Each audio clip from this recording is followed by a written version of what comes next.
O ministério da igreja na atualidade, esta é a lição número 4 da classe de juvenis.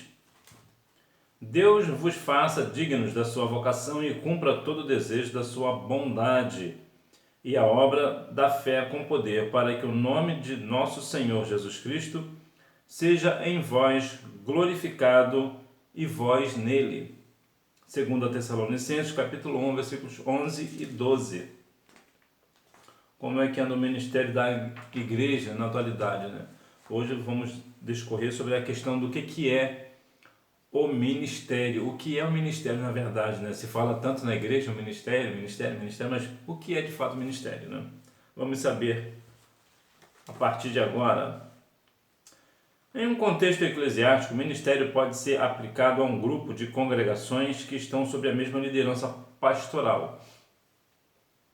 Também se aplica a pessoas que compõem a liderança da igreja, pastores, presbíteros e evangelistas, como também a pequenos grupos de pessoas que estão servindo a Deus em determinado segmento, no louvor, na juventude, nos adolescentes. Pois bem, o ministério. Vamos por parte. Num governo também existe ministério, bem diferente do nosso. Diga-se de passagem, mas vamos lá. Em um contexto eclesiástico, o ministério pode ser aplicado a um grupo de congregações que estão sob a mesma liderança de um pastor. O que seria isso? Isso, no nosso caso, seria um campo, né? O campo tem a sua igreja sede e suas filiais. Isto é um ministério no sentido mais eclesiástico, no sentido mais amplo, no sentido de congregações, no sentido não somente de pessoa em si, né? Uma pessoa, um indivíduo, mas de indivíduos que são ligados a um mesmo pastor. Então daí a questão do ministério do pastor fulano, no caso do seu pastor, então há o ministério dele, que consiste na sua igreja sede, nas congregações. Ou se só existe a igreja sede, então é o ministério do seu pastor, né, com essa igreja sede. Também a questão também é aplicada à pessoa que compõe a liderança da igreja. Pastores, presbíteros, no caso, já é mais uma questão de congregação. A igreja sede em si ou uma congregação. Por quê? Porque ali tem presbíteros, pastores. Geralmente congregações não é muito comum ter pastores. Geralmente são presbíteros. Pastores, de modo geral, estão na sede. Então isso é o ministério daquela congregação. Então fala-se também congregação, ministério. Então essa questão aqui já é parecida com a questão da sede e suas congregações, porque na verdade é o mesmo ministério, mas o ministério que tem a sua sede e suas congregações, é claro, é um ministério maior do que somente aquele que só tem apenas uma congregação, né, ou apenas uma sede. Como também há pequenos grupos de pessoas que estão servindo a Deus em determinado segmento. Por exemplo, na sua igreja é possível, é muito provável que tenha o pessoal, né, do segmento, né, o ministério de louvor. Então é um ministério de louvor. Então é um grupo que abrange tanto a questão ministerial, juventude, né, jovens, adolescentes, crianças. Então já é uma questão de ministério, né? Ministério infantil, ministério juvenil, ministério adolescente, ministério de jovens, né? Ou ministro, né? Aqui no caso ministério de louvor, o líder do ministério de louvor. Então é que eu posso até abrir um leque, dependendo da situação. Um grupo de coreografia também pode ser tido como um ministério de coreografia, mas já é uma questão assim, de modo geral, nem todo mundo vai aceitar esse ponto, né? De modo geral, a coreografia é mais uma questão mais à parte, né? Mais uma questão de dança e tal, não é muito ligado. Mas se você for olhar a fundo, o que é um grupo de coreografia? É um grupo de pessoas, geralmente de forma geral são feitas por meninas, né? A parte feminina, de modo geral, claro, existe de meninos também, os homens, mas de modo geral é feminino. E esse grupo de coreografia tem um líder, né? Ou no caso, uma líder. Então isso forma o que? Um ministério de coreografia. Então isso também pode ser dito também como ministério de coreografia. Ministério cristão. A igreja tem um propósito anunciar o evangelho do Senhor, obedecer aos seus mandamentos, servir uns aos outros e assim ser um sinal vivo da presença do reino de Deus neste mundo. Como é que sabemos que alguém está no reino do mundo, né? No reino de Deus neste mundo? Nesse ponto, primeiro a igreja tem esse propósito de anunciar o evangelho do Senhor. Esse é o principal propósito da igreja. Juntamente, depois disso no caso, adorar o nome do Senhor. Nós precisamos muito focar nesse ponto de evangelização, tendo em vista que ultimamente se faz muito pouco a evangelização. A evangelização pode ser feita tanto pode como deve, né? Ser feito por um indivíduo ou também por um grupo, né? Uma dupla, um trio, independente. São pessoas que podem, né? O evangelismo ele pode ser feito tanto individual quanto em grupo. Então é necessário que se acenda a chama do evangelismo, uma vez que o evangelismo é o oxigênio da igreja. Sem evangelismo a igreja morre. Pois bem, também tem a obedecer aos mandamentos, né? Ou seja, aos mandamentos do Senhor. Isso também é um outro papel da igreja, que é obedecer, tendo em vista que ultimamente temos visto pessoas extremamente desobedientes, inclusive ao ministério da igreja, ao ministério de louvor, né? Ao ministério de modo geral, e não é assim. As pessoas devem ser obedientes ao seu ministro de louvor, aos seus líderes de departamento, né, que também é um ministério, ministério de jovens, por exemplo, ministério de juvenis, também é um ministério. Agora, há aqui uma questão, né, uma aspas aqui, que é o seguinte: quando eu falo sobre liderança, sobre não ser rebelde com o líder, né, obedecer ao líder, mas esse líder também tem que estar pautado na palavra. Se esse líder não tiver pautado na palavra, ele não tiver no sentido bíblico, aí sim você pode questioná-lo, pode e deve questioná-lo. Mas, de modo geral, nós devemos obedecer aos mandamentos do Senhor e também de todas as pessoas que compõem o ministério, né? Pastores, ministério em geral, presbíteros, obreiros, de modo geral, os líderes de departamento, e uns aos outros, né? Independente se fazem parte ou não do ministério, também precisam ser respeitados, principalmente as pessoas mais velhas. Mas isso não quer dizer que nós não venhamos respeitar os mais novos. Por exemplo, você pode ter você tem uma determinada idade, uma pessoa mais nova do que você também merece o seu respeito. Da forma que você respeita as pessoas também te respeitarão. Servir uns aos outros. Aqui já foi propriamente dito, nós devemos respeitar uns aos outros, amar uns aos outros, servir uns aos outros, independente do cargo eclesiástico, independente da idade, né? Você tem uma idade boa, né? Tu está numa idade muito prazerosa, não há nenhum problema em você servir uma pessoa que tem menos idade do que você. Tem nenhum problema nisso. Você, inclusive, é uma honra servir pessoas mais novas. Eu, particularmente, me sinto honrado de servir pessoas mais novas do que eu, porque se eu estou servindo ao mais novo, significa dizer que eu estou tendo a simplicidade e a humildade disso, de reconhecer que essa pessoa tem o mesmo direito que o meu, né? Eu reconheço assim. Então, veja que isso aqui também é um sinal de servir uns aos outros, e servir aqui no sentido amplo, né? No sentido geral. Porque assim ser um sinal da presença do reino neste mundo. Por que isso? Porque quando você serve uns aos outros, você serve e também é servido. Quando você prega o evangelho, né, ministra a palavra do Senhor no evangelismo, quando você obedece os mandamentos do Senhor, as pessoas veem que de fato esse é o ministério cristão, e assim as pessoas compreendem que de fato aqui está, né, a presença do reino de Deus neste mundo. Diversidade de vocações. Na igreja haverá pessoas com vocações diferentes. Isso foi determinado pelo próprio Deus. Tal diversidade deve conviver em perfeita unidade, como um corpo que tem muitos membros e todos atuam simultaneamente com o mesmo propósito. As vocações não devem ser comparadas como se tivessem níveis de importância. De modo geral, o que as pessoas vão dizer? O pastor é o cargo eclesiástico mais importante. Não, não é. Na verdade, se a gente for olhar na questão bíblica, o parâmetro da diversidade de vocações, o ministério mais importante é o de servo. Quando Moisés, por exemplo, morreu, Deus foi taxativo em chamá-lo de servo. O meu servo Moisés está morto, o meu servo Moisés morreu. Quando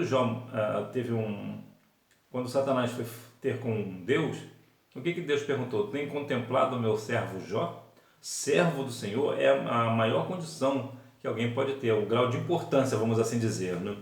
Mas aqui no nosso quesito aqui é bom e importante a gente frisar esse negócio, frisar muito bem, que a questão é que as pessoas acham que o fato de alguém ser pastor, ele tem um nível de importância maior do que os demais. Não, não tem. Por que ele não tem?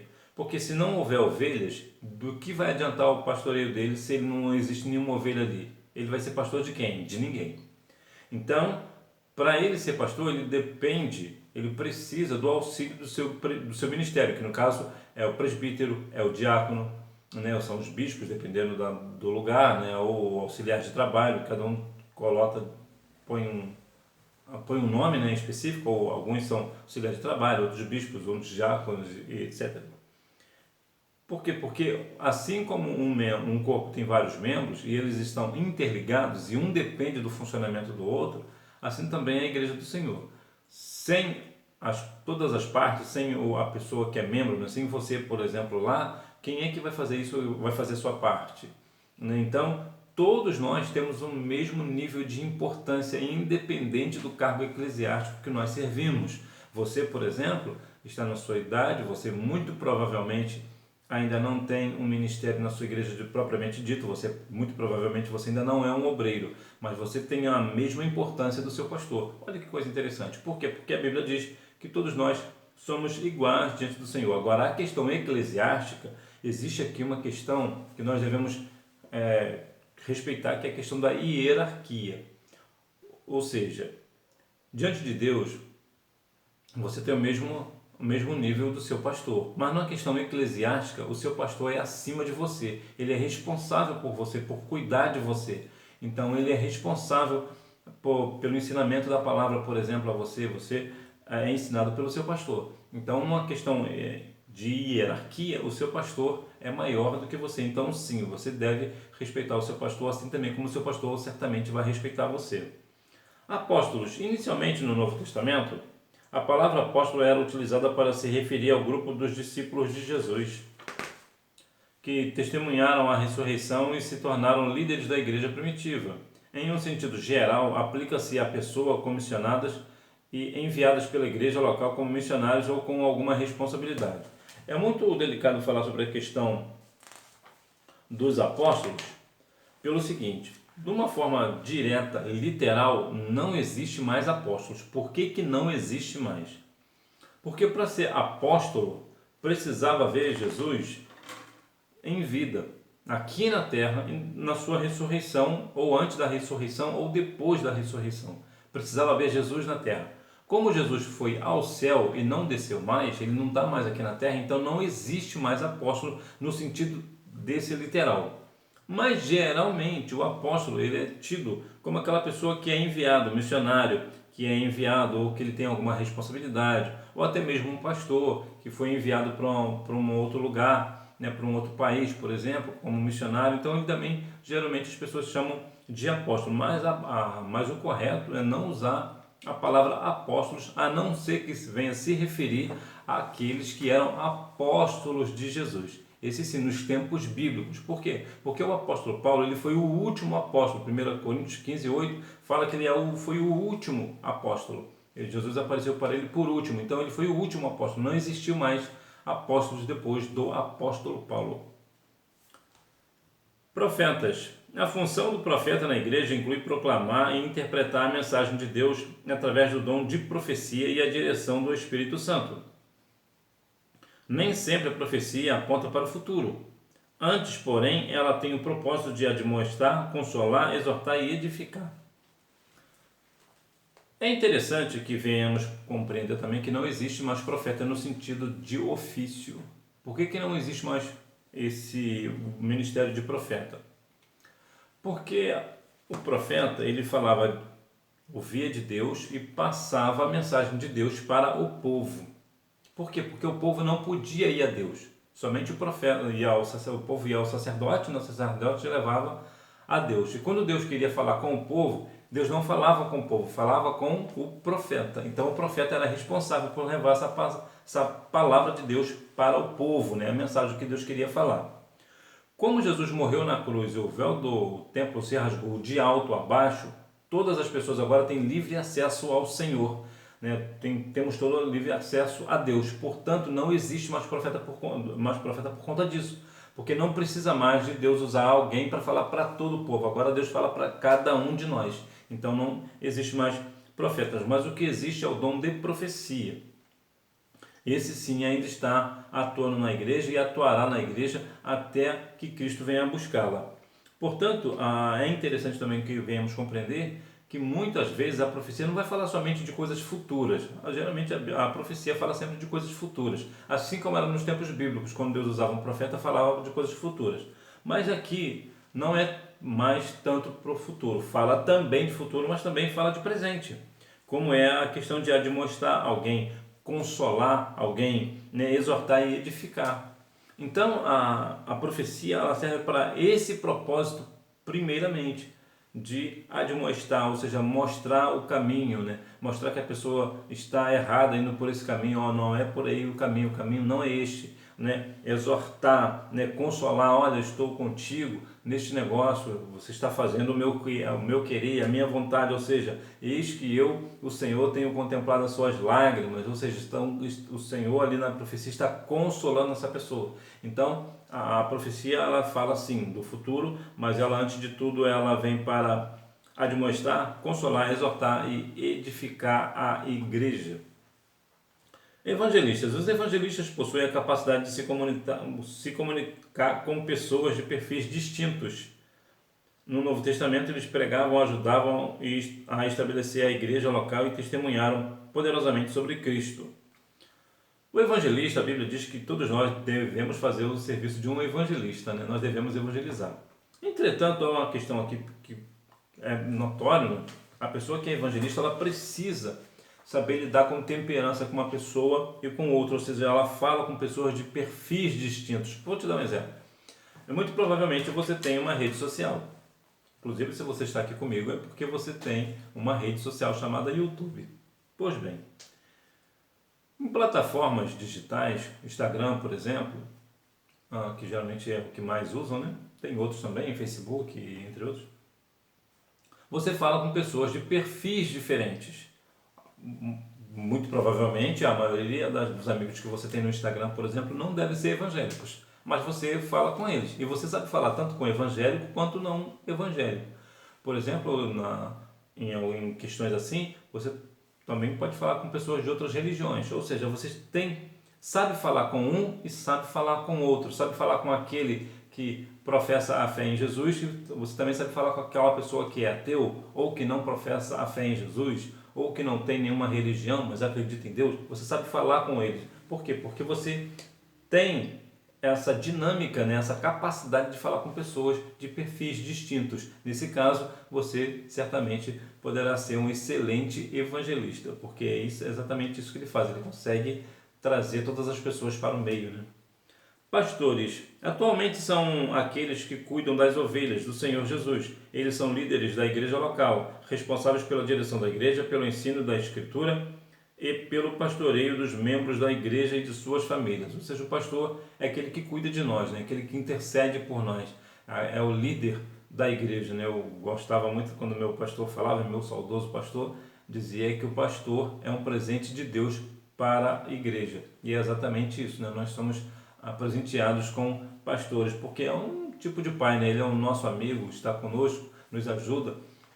Então, ele tem, entre outras coisas, a responsabilidade de dirigir a igreja no sentido amplo, né? Ensinar a palavra, instruir o povo na palavra e, claro, dar suporte para os membros e também as suas famílias, ainda que essas pessoas, né, não sejam evangélicas, mas também tem ali o apoio do pastor.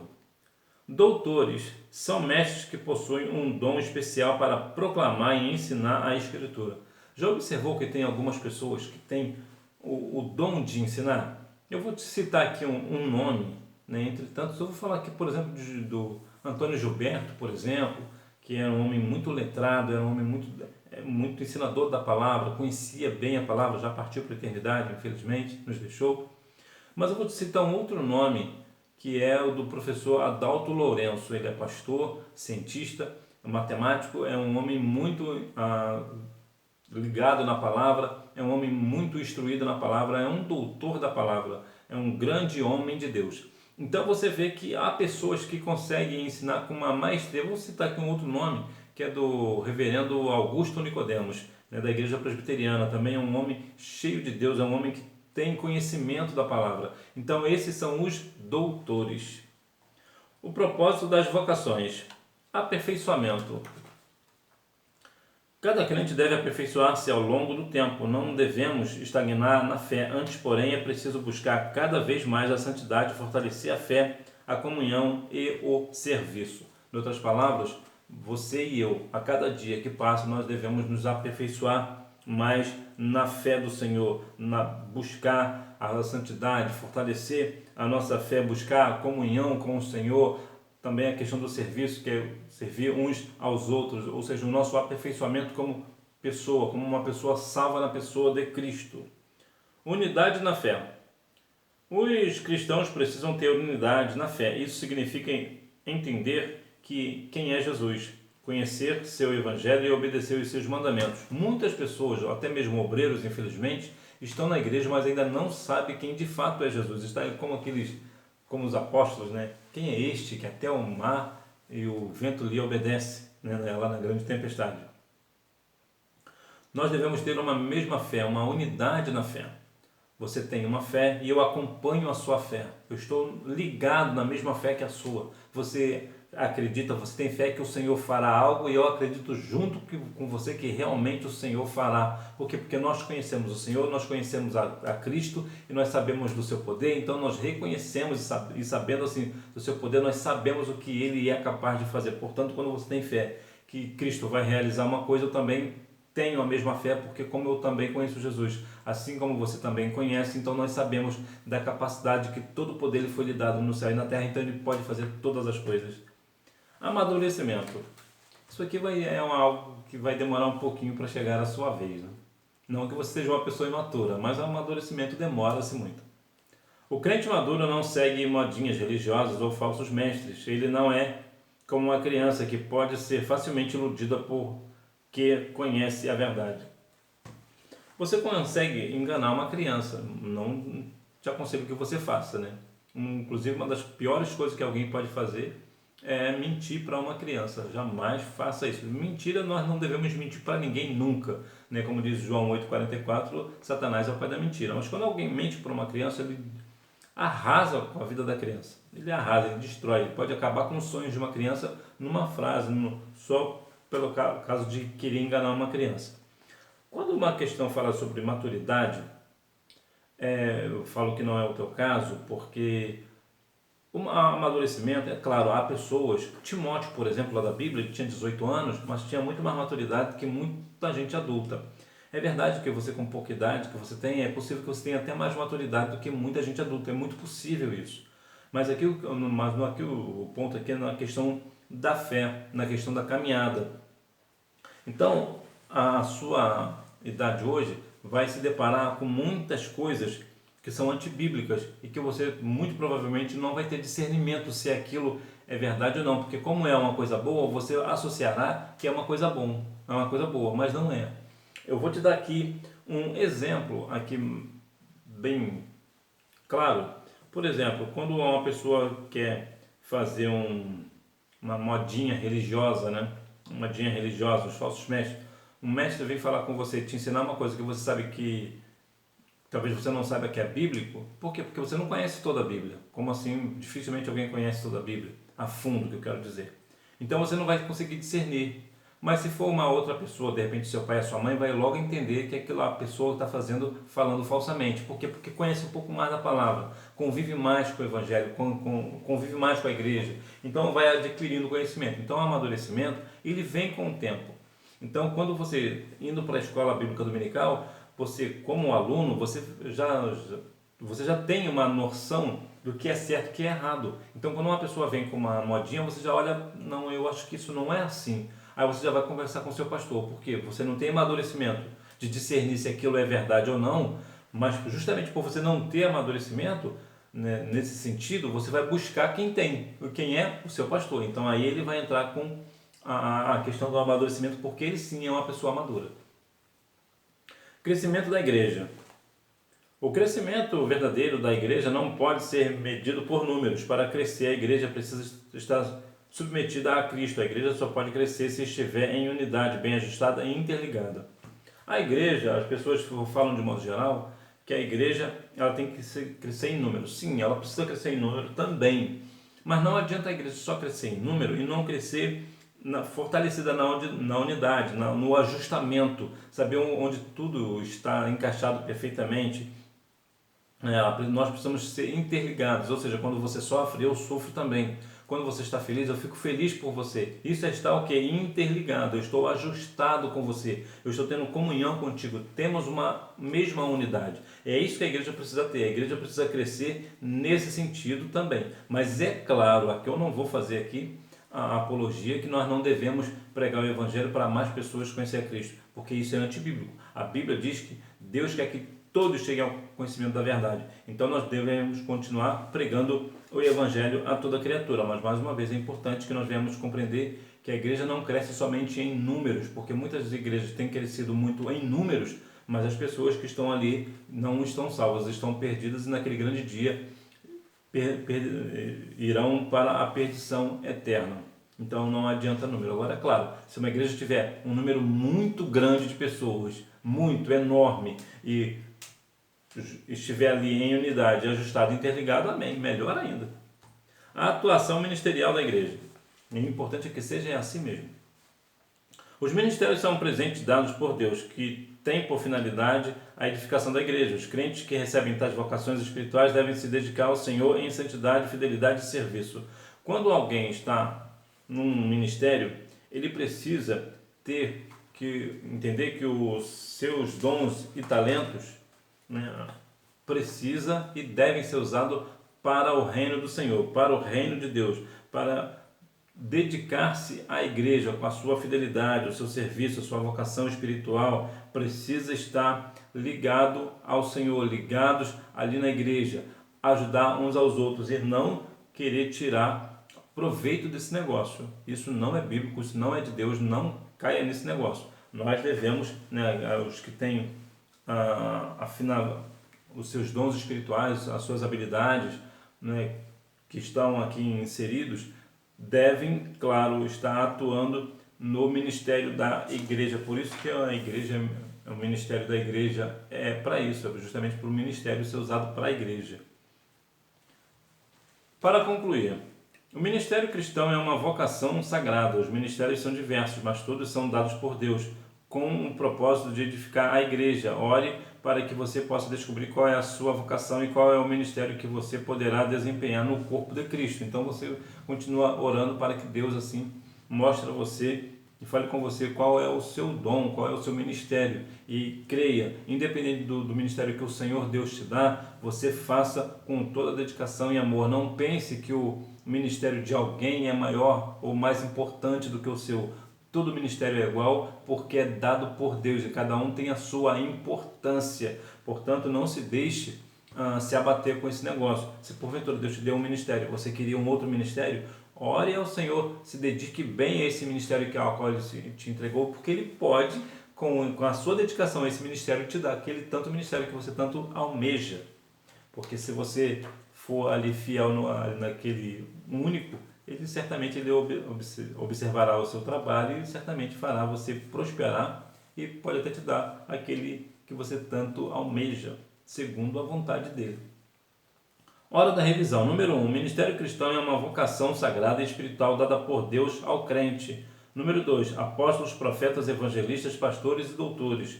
Número 3. São mestres que possuem um dom especial para proclamar e ensinar a Escritura. Eles ensinam a mensagem de Deus de forma bíblica e fiel. Número 4. Aperfeiçoamento do cristão, unidade da fé, amadurecimento do crente e crescimento da igreja.